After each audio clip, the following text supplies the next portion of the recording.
আমাদের যাদের 2002-তে নাম নেই তাদের বিষয়ে, তাই তো? এটা কনফিউশন। তো আমি প্রথমে আসি যার 2002-তে নাম আছে। 2002-তে নাম কার আছে? নিমাই মণ্ডল, তার 2002 সালে নাম আছে। তাহলে সে তার সাম্প্রতিক তথ্য দিয়ে উপরের অংশটা ফিল আপ করলো। ফিল আপ করার পর সে চলে এলো বাঁদিকে, আমাদের ফর্মের বাঁদিকের বক্সে। বাঁদিকের বক্সে সে 2002 এর লিস্ট অনুযায়ী ফিল আপ করবে। 2002 এর লিস্ট অনুযায়ী দেখো এখানে 2002 এর লিস্টে আমি একটা এক্সাম্পল দিই। ধরো 2002 এর লিস্টে নিতাই দাস, তাহলে সে 2002 এর লিস্ট খুঁজে নিজেরটা যখন লিখছে তখন সে নির্বাচকের নামের জায়গায় লিখবে নিতাই দাস। এপিক নম্বর এই নিতাই দাস থেকে সোজা চলে যাও, দেখো ডান দিকে এপিক নম্বরটা দেওয়া আছে। সে সেটা লিখলো। আত্মীয়ের নাম, তাহলে আত্মীয়ের নাম কি? দেখো 2002 এর লিস্টে নিতাই দাসের পাশে লেখা রয়েছে জগবন্ধু দাস। তাহলে জগবন্ধু দাস হচ্ছে এর আত্মীয়।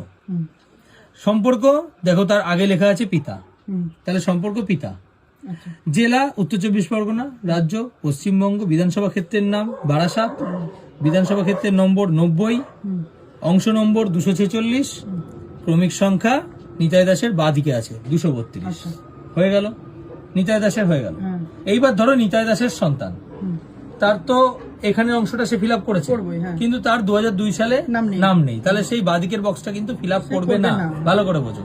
সে কি করবে? সে নিতাই দাসের ছেলে, তাহলে তার বাবা অর্থাৎ নিতাই দাসকে 2002 সালে খুঁজে পেয়েছে। সে কি করছে? সে তার বাবার ডিটেলসটাই কিন্তু এই ডান দিকে ফিল আপ করবে। ডান দিকে কিভাবে করবে?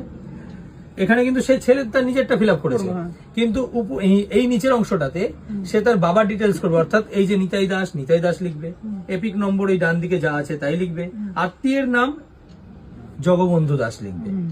ঠিক আছে? এবং সম্পর্ক জগবন্ধু দাসের সঙ্গে নিতাই দাসের সম্পর্ক অর্থাৎ পিতা, এইখানে যা লেখা আছে এইটা নিয়ে অনেকের কিন্তু একটা ডাউট হচ্ছে।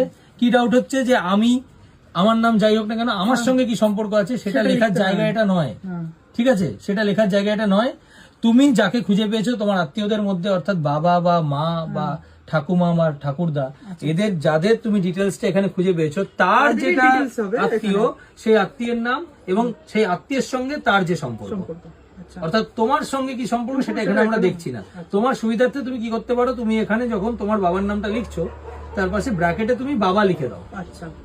তাহলে আমরা বুঝে গেলাম তুমি বাবার ডিটেলসটা লিখেছো। বুঝতে পারলাম? এই কনফিউশনটা ক্লিয়ার হলো? আচ্ছা, ঠিক আছে। আমি যেভাবে বললাম যদি আপনি এইভাবে করেন তাহলে কিন্তু আপনি এনুমারেশন ফর্মটা ফিল আপ করতে পারবেন। ঠিক আছে? আপনার কিন্তু কোনো অসুবিধা হবে না, আপনি কিন্তু এইভাবে ফিল আপ করতে পারবেন। তো বন্ধুরা, ভিডিওটি ভালো লাগলে অবশ্যই লাইক আর কমেন্ট করো। ঠিক আছে? যদি কোনো সমস্যা থেকে থাকে অবশ্যই কমেন্ট বক্সে এসে জানাও, আমি কিন্তু সেই হিসেবে আর একটা নতুন ভিডিও বানিয়ে দেবো। ঠিক আছে? যদি কোনো ডাউট থেকে থাকে অবশ্যই আপনি কমেন্টে এসে মেসেজ করতে পারেন।